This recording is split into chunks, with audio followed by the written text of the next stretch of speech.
So here we are with part 3 of my Guilds of Ravnica draft series, and it's not really a series, it's just me doing a draft run, but part 1 was me drafting and building the deck, part 2 is me playing a couple of games, and we're going to continue with that run today. If you have not seen those videos, you can go check them out. As a quick recap, we are currently 1-1.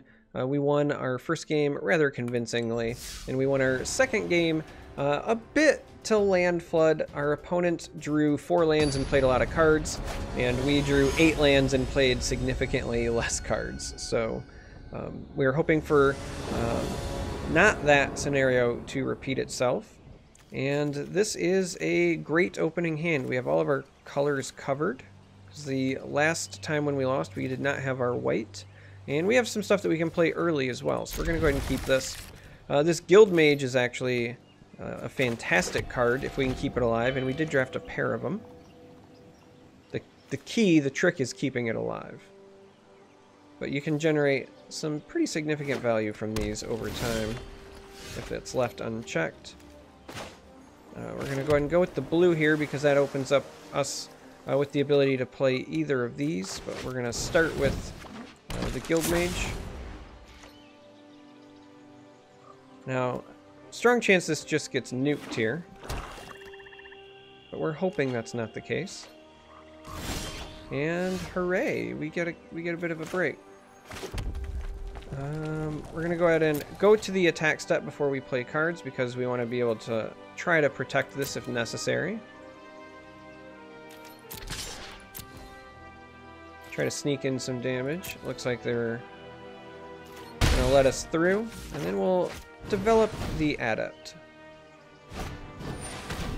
And they're gonna just draw a card in response. We'll let that resolve.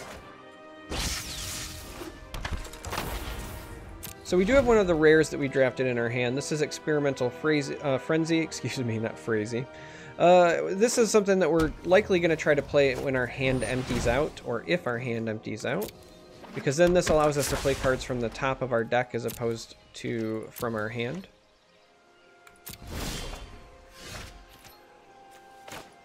This is a great pickup for us as well because we can use this to just draw cards if we want. We can also use this to draw cards. So while this is a neat card, we probably won't end up playing it this game because we have such a good draw engine otherwise. They are tapped out though, so we're going to just try to sneak in some damage here.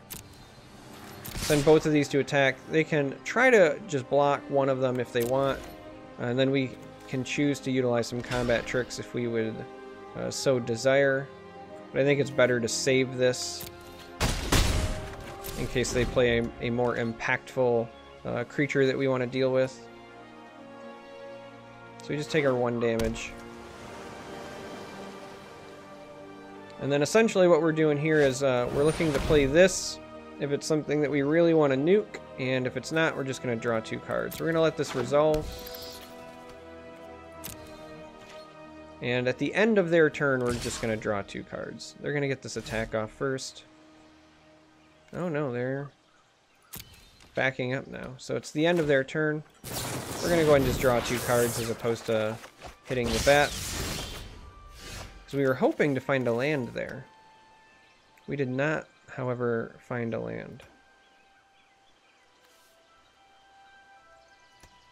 Makes us a bit of a sad panda. So we're going to be in a little bit of a stalemate scenario for the moment, but we're going to develop a leapfrog and a silent dart.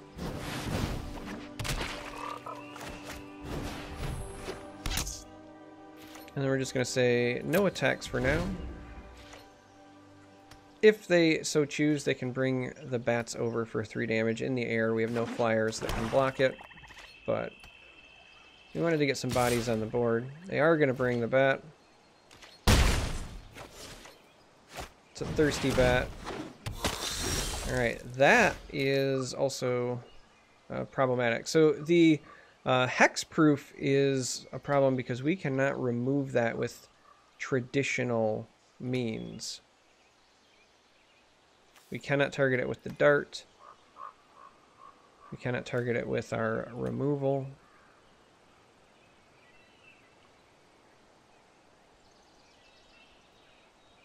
Now, we do have other ways to deal with it. Like if we pass the turn, for example, and they attack, we can use this to nuke the bat, which would then give this flying, and then we could use that as a potential blocker, assuming that they don't have removal. And it does feel like that's going to be our best option. We're just going to leave our mana open, because this is a very strong card that needs to be dealt with. They've got a lot of mana available.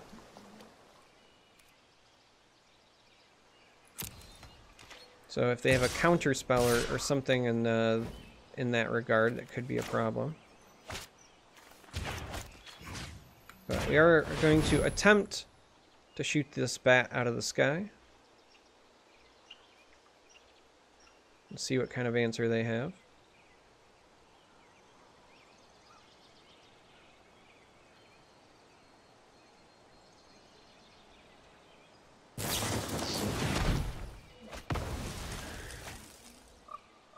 Alright, so they are going with the Artful Takedown. And the reason they're doing that is because they know that we wanted to block here. But it does open us up to being able to still block again in the future, and we did gain the health. So overall that felt kind of like a net win for us.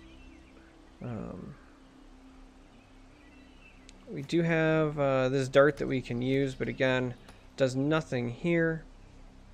So we are unfortunately stuck just passing the turn again. And the reason we're doing that is because we need to leave our mana open so that we can play a card on our opponent's turn so that this gains flying again. And again, just hope they don't have an answer. So they're moving to attackers. We're going to let them move to attackers. We're in response going to play this. This does require us to discard a card in order for us to get this off. And again, this Experimental Frenzy, likely not something that we're going to take advantage of. We've got a lot of other ways to draw cards. So that is a good target.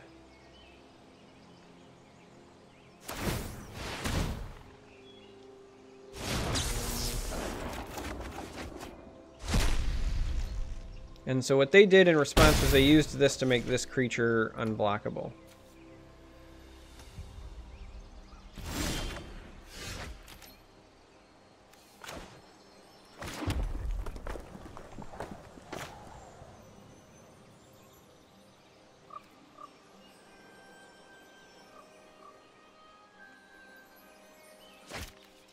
So we have a couple of decisions to make here. We have just one instant there, but this counts instants there and an exile. So if we could get that to 3, theoretically that would nuke this. We can't get it there quite yet. Now we could use the dart to potentially shoot this as well, but then that means not developing the Hellkite. It's a bit of a conundrum that we have here.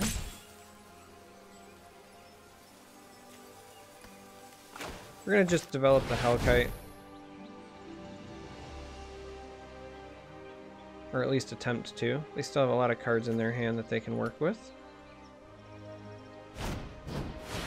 And they hit us with a counter spell.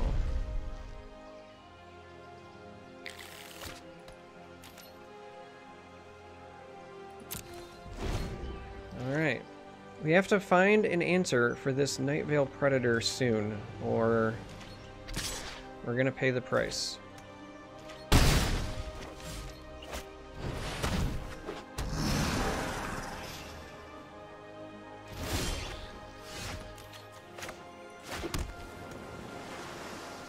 We also have mana open to buff this. So that sadly does not mean that we can nuke it for 2 and deal with it effectively. Could use the dart on it though.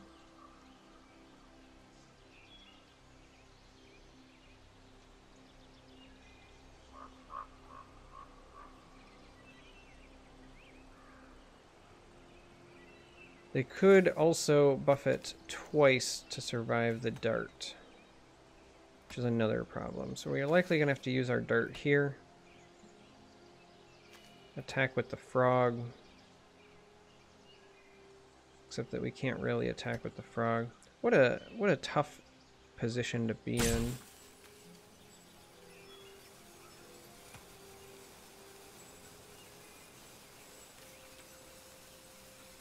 And sadly, we're stuck passing our turn again. We're gonna eat at least 3 more damage here, but we're gonna make them use some mana.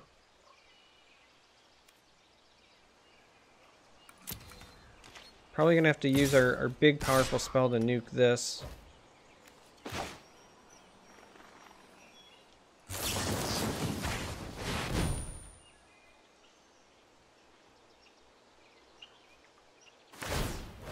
So they use the adept here so that we cannot block that.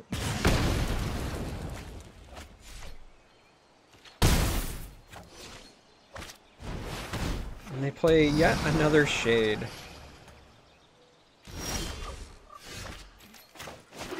Getting rid of this is a very high priority at this point.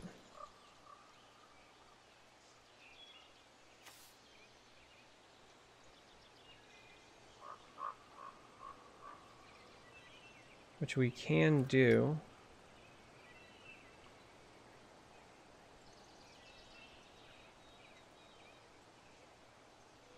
If we use the dart right now, we're going to take at least 6 more from that at the current pace. And that's like at a minimum.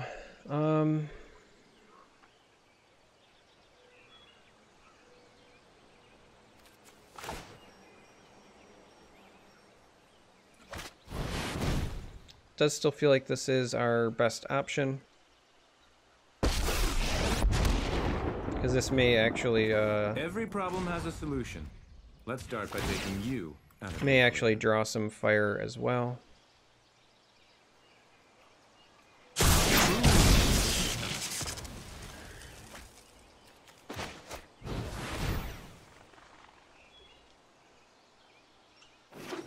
Because there is a chance that maybe they don't attack me and they leave this here.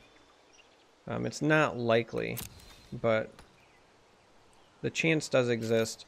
We're likely going to take at least 3 here, and then we need to be able to dart this adept, and then find ourselves an instant or a sorcery. It's got to be an instant to play on their turn so that this frog can jump up and block here.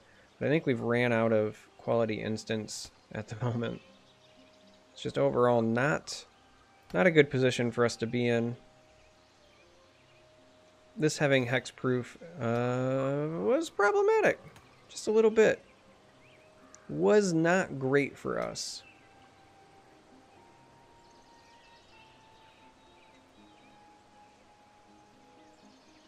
It's also not a good sign that they're doing as much math and kind of checking around as they are. That means they have options. The only thing more dangerous than an opponent is an opponent with options.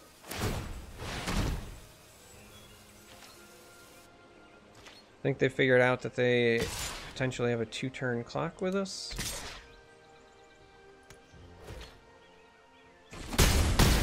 Gets me down to 4. So we're gonna go looking for an answer. The search for the unknown. Give me an answer, any That's answer. real science. Those are not answers.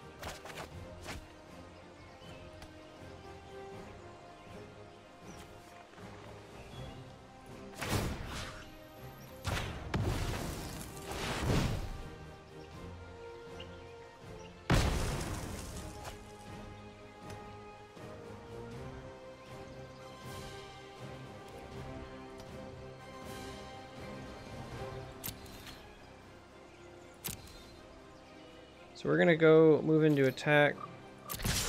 We could leave this back to fake, but we have no reason to do so, and they're gonna attack regardless, so all we can really do is go in, I have to assume what they're going to do is play the 3/2 flash creature here. Or just anything that buffs this. They're already signaling good game. And there it is. There's the buff. We have no answer. Alright, so it turns out Night Veil Predator is pretty good against us when we have exactly 0 ways to kill it. And now we have we've moved on to a very disappointing 1 and 2. Which I feel like is sadly common. I think I started 1 and 2 in all of the 7-win draft runs that I have went. But we're gonna go ahead and just dive right into game 2. We have an Adept, Leapfrog, and a Sphinx. I guess we'll keep this. This isn't great, but it's far from the worst opening hand that I've ever seen. I mean, you have lands. That's all you can really hope for.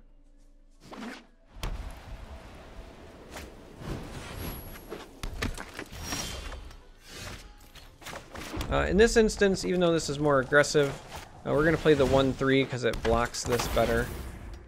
This would not block in our favor.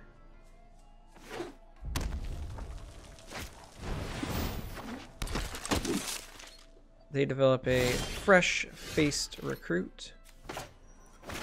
And we're just going to develop a Leapfrog.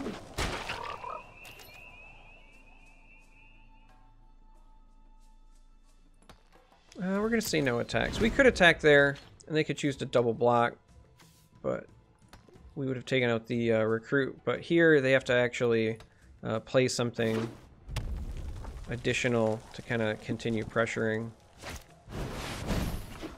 Now that is a problem. As we have seen in previous games, turns out the Bodyguard is a very good card. And not much has changed in that regard, so... Could develop our own recruit, or we could just dig for cards. I think that this is still probably correct. Because the truth is we're just on defense right now. Our hand isn't great for trying to counter this. We're going to fall behind.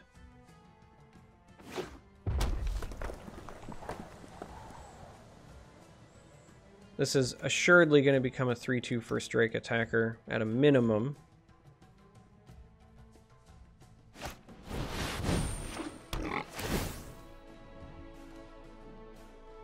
It's a very good boar for our opponent. Wow, interesting. That means that they want the mentor to be applied here.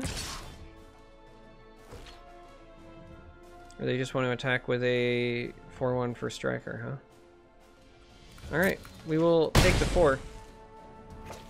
They could have accomplished, I think, the same thing in a much different fashion. You can wait to play this on their turn. We are still pretty far behind. We do get to develop this Sphinx the following turn. So as long as we can stall effectively, this maybe races, but... Oof.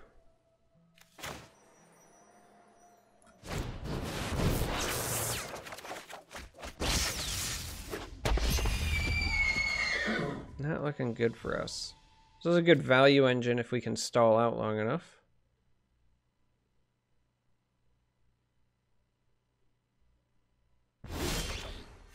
Alright. So this is worth 1 right now if we use the active, which is not terrible because it gets rid of the first strike issue. The other option is just developing Sphinx, because that would trade with the unicorn. But then this is less likely to kill this later on. I think this is still correct, though. Let's go ahead and go with the Sphinx. This also gives us a pretty fast clock here if we decide to go on the offensive.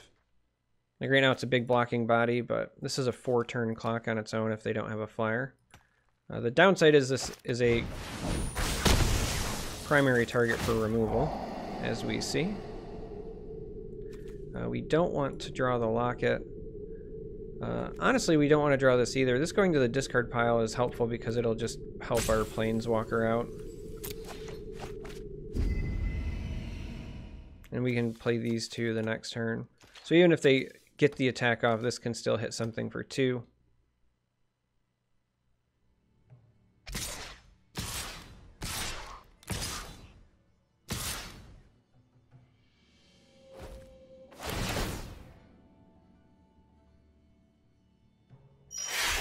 Yep, so they are properly going with the Mentor on the Unicorn.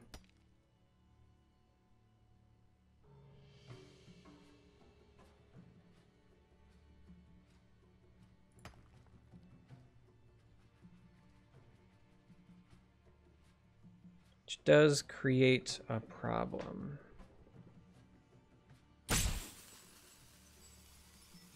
We very much need to get rid of this. I'm not sure that we can this time around.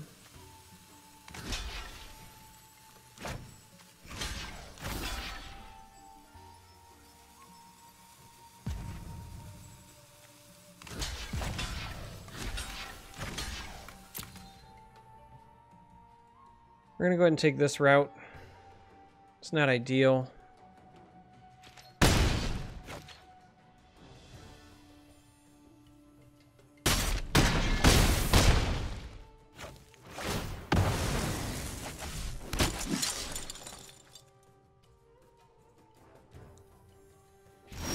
And we lose. All right, well, this was a very fast run. Turns out, much like I said before, Boros is just incredibly strong, I think, right now in the draft format.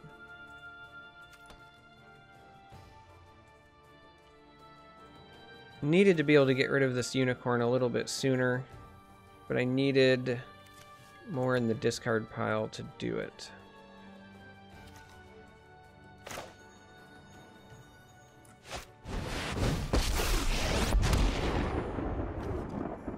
Think you can beat me? You're welcome to try. Do have the Guild Mage we can play. I mean, we're not technically dead right now.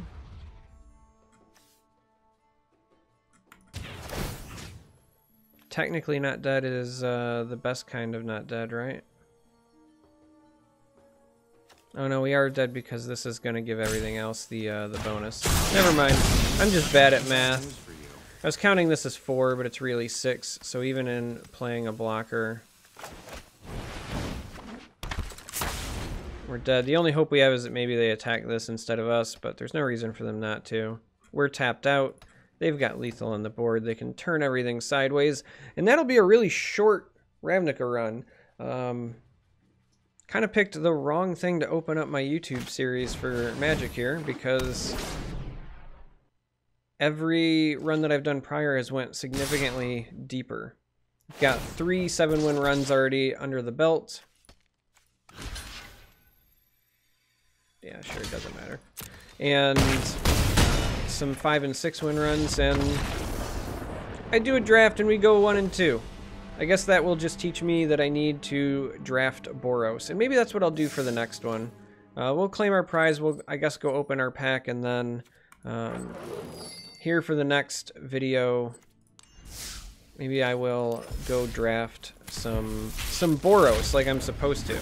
Because I do think that at least right now, it is the strongest color combination for that format. So anyway, I hope you enjoyed me getting my face kicked in, because at least one of us needs to enjoy it.